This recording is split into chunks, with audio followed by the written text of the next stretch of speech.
Okay, so in a minute I'm going to show you how to check yourself for a diastasis.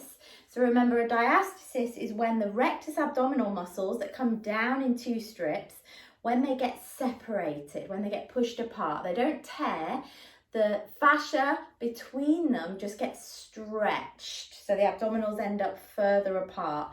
Really common in pregnancy. Also see this quite a lot in men if you've got a bit of a belly and or you're doing lifting inappropriately and really bulging out, or doing sit-ups in the wrong way, the abdominals get pushed apart. Okay, it's quite obvious when you're pregnant, because if you try and sit up, you get this little bulge out. Often after you've had a baby, it's more of a pouch and it's a part of the tummy that you can't seem to tone back up again. So it's really, really common, but you have to be a bit careful. You need to give it time to heal and do the right exercises, and keep checking it. Make sure that the muscles are getting stronger, they're getting closer together, and it's not as sort of squidgy and as soft when you put your fingers into it. So let's have a look at how we check it. I'll show you how you test yourself for a diastasis. So I've got my willing assistant here. So if you bend your knees up, okay, so this is a good position just to relax your back off.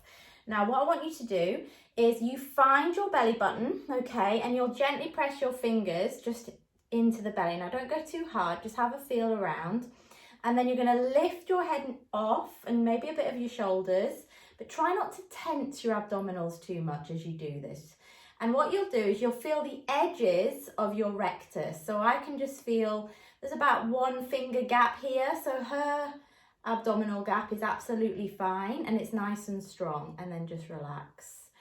What you might find with somebody that has got a diastasis is you will feel the edges of the rectus muscle are quite a long way apart. And if they're more than about 2 fingers, that's when you want to start thinking there's definitely a diastasis and that you need to work on that.